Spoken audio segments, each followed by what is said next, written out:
So by now, everyone's probably familiar with DeepSeek. It's the #1 app on the App Store. It's more popular than ChatGPT. It's an LLM from a company in China that performs as well as, if not better, than OpenAI's o1, Anthropic's LLMs from X like Grok. And it was built for a lot less money, using less powerful hardware because China can't get access to the latest NVIDIA GPUs. And it's cheaper to run.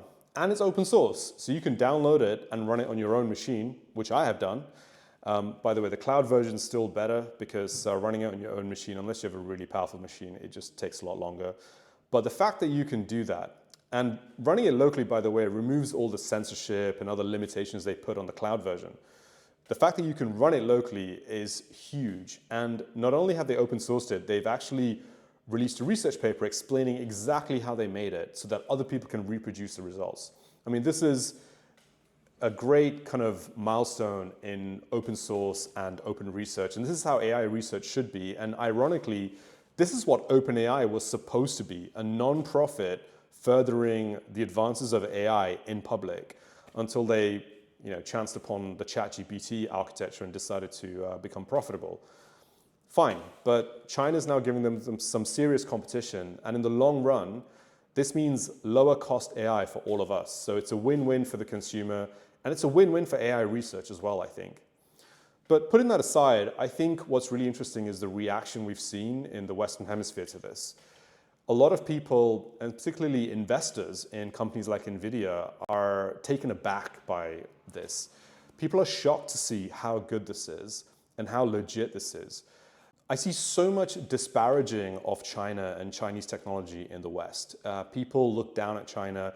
People say that the Chinese just steal, they just copy, or that they're able to do it for cheap because of slave labor. Even now, people are saying that. And it's just ridiculous. I mean, anybody who looks at the trajectory of China, the output of engineering graduates, science graduates, the amount of money they invest into technology will know this is real innovation.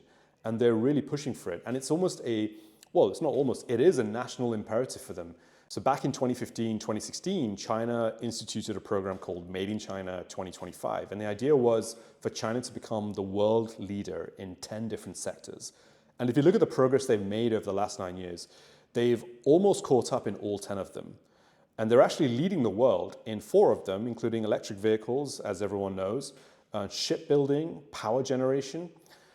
And for me, when I look at that and when I look at all the effort China's put in and how much China has developed, I've been to China a number of times myself. I've seen China, I've seen the quality of the cities, the infrastructure. And the last time I went was several years ago, and it's improved tremendously since then, I'm told.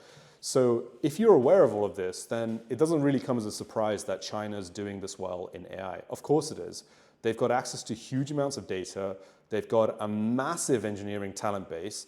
They have so many engineering graduates every year. And there's huge amounts of government investment going into this.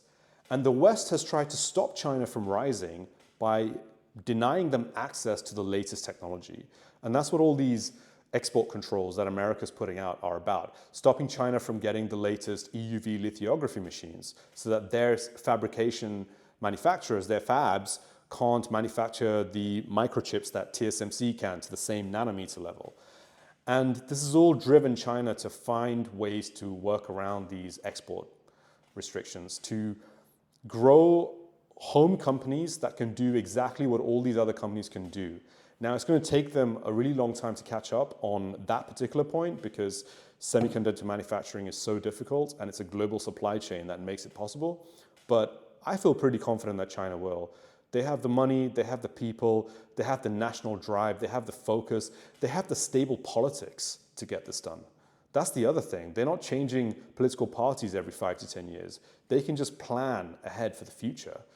And unless there's something internal that's threatening the stability of the government there, the regime there, I don't see how they're going to be blown off track in achieving these things.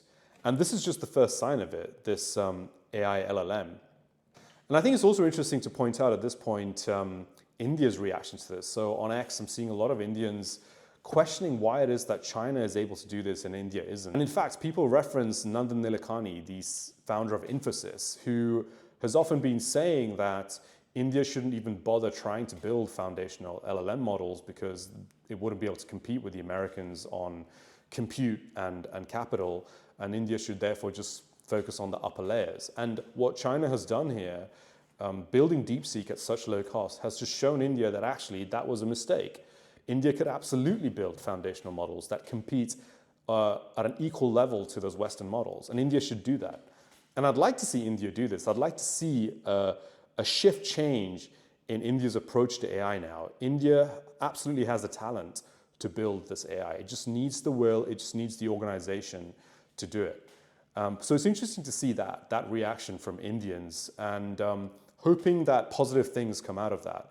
But going back to China, I hope that this now causes people to take China more seriously as a technological superpower, because I think China is becoming that, if not already that. And America's not going to be able to compete with China by limiting China's access to things. This has shown that that doesn't really work. China will figure a way out. It might take them longer to catch up with things, certainly on things like jet engines, semiconductor fabrication. I think it's going to take them several more years to catch up with the West. The best way to compete with China is to outcompete them. Build a better product. Build a better product at a better price point. And if you can't do that, figure out how to do it.